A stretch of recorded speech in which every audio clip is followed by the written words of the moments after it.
அந்த லாக்அப் டெத்ன்றது அது குறித்து நம்ம எல்லா விதமான நடவடிக்கைகளும் அரசாங்கம் மேற்கொண்டிருக்கிறது. அவர்கள் இன்றைக்கு கைது செய்யப்படுவதற்கான இதெல்லாம் கொடுத்திருக்காங்க. எதையும் மூடி மறைக்க வேண்டிய அவசியம் இருக்காது. மாண்புமிகு முதலமைச்சர் கூட நேற்று சட்டம் ஒழுங்கு குறித்திருக்கக்கூடிய அந்த ஆய்வுக் கூட்டத்திலும் அவர்கள் தெரிவித்திருக்கிறார்கள். எந்த விதமான ஒரு ஒளிவு மறைவின்றி தவறு செய்தவர்கள் யாராக இருந்தாலும் சட்டப்படியான நடவடிக்கைகள் நிச்சயமாக முதலமைச்சர் நிச்சயமாக தேர்தல், ஏன்னா தேர்தலுக்கான பரப்புரை பயணமாகத்தான் இதை ஆரம்பிக்கிறோம். அதைத்தான் நான் தெளிவுபடுத்தியிருக்கிறேன். இது வெறுமனே உறுப்பினர் சேர்க்கை என்ற அளவோடு இல்லாமல் தேர்தலுக்கான பயணத்தை இது பரப்புரையாக அமையும். அந்த பரப்புரையில் அனைவரையும் சந்திக்கக்கூடிய வகையில் நம்முடைய தமிழ்நாட்டு முதலமைச்சருடைய தலைமையிலாக இருக்கக்கூடிய திராவிட மாடல் அரசு கடந்த 4 ஆண்டுகளிலே நிகழ்த்தி இருக்கக்கூடிய சாதனைகளை எடுத்துச் சொல்லக்கூடிய வகையில் மக்கள் மனங்களை வென்று கொள்ளக்கூடிய அளவில் அதை எடுத்துச் சொல்லக்கூடிய அதே நேரத்தில் நான் தொடக்கத்திலே குறிப்பிட்டதை போல ஓரணியில் தமிழ்நாடு மண், மொழி, மானம் ஆகியவற்றை காப்பதற்கு ஓரணியில் திரள வேண்டிய அவசியத்தையும் அவர்களிடத்திலே எடுத்துச் சொல்லக்கூடிய வாய்ப்பாகவும் இது அமையும்.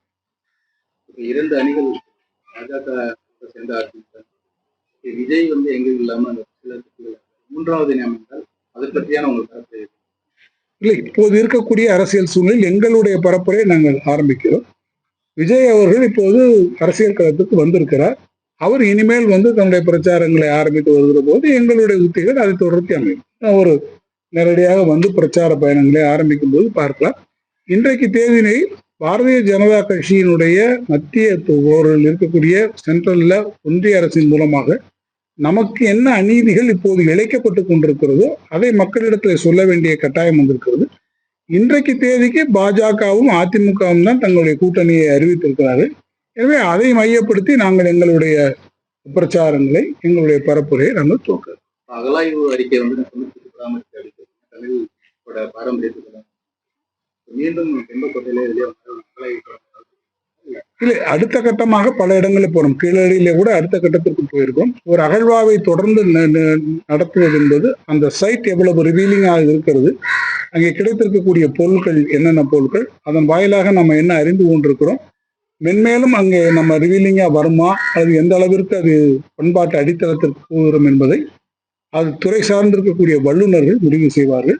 அந்த வல்லுநர்கள் முடிவு செய்துதான் அவர்கள் அடுத்தடுத்து இந்தந்த இடங்களுக்கு நாம் செல்லலாம், இந்தந்த இடங்களில பண்ணலாம் என்று சொல்லி அதற்கு காபா என்று சொல்லக்கூடிய ஒன்றிய அரசனுடைய அந்த அனுமதியை பெற்று அந்த அகழ்வாய்வு பணிகளை மேற்கொள்வதுதான் நடைமுறையிலே இருக்கு.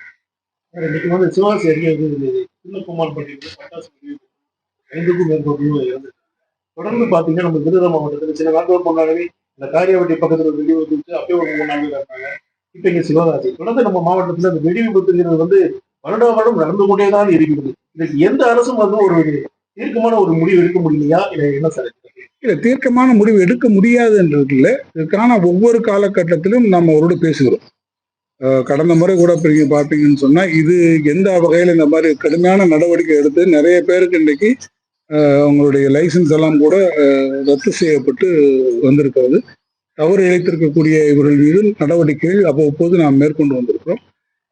அரசாங்கம் எடுக்கக்கூடிய நடவடிக்கைகள் ஒரு புறம் இருந்தாலும் கூட இதையும் மீறி சில இருக்கக்கூடிய சில மனித தவறுகளினுடைய காரணமாகவும் அல்லது வேறக்கூடிய இயந்திர கோளாறுகள், மின்சார பிரச்சனைகள் காரணமாகவும் இத்தகைய மிக மிக வருந்தத்தக்க சம்பவங்கள் நடைபெற்று விடுகிறது.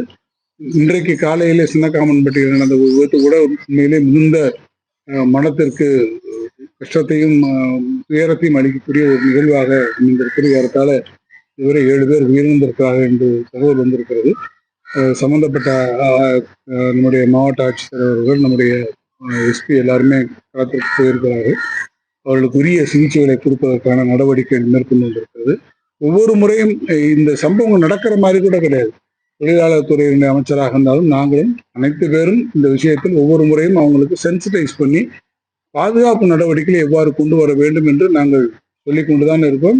அரசின் சார்பாக ஒவ்வொரு முறையும் மாவட்ட நிர்வாகமும் அதே போல தொழிலாளர் நலத்துறையும் இந்த விஷயத்திலே மிகுந்த கட்டுப்பாட்டோடு மிகுந்த எச்சரிக்கை உணர்வோடு இவற்றை சரியான வகையில் செய்ய வேண்டும் என்று சொல்லிக் கொண்டிருக்கிறோம். அதை மீறி ஒரு இடங்களிலே இப்படிப்பட்ட துயரம் மிகுந்த சம்பவங்கள் நடந்து கொண்டிருக்கிறது.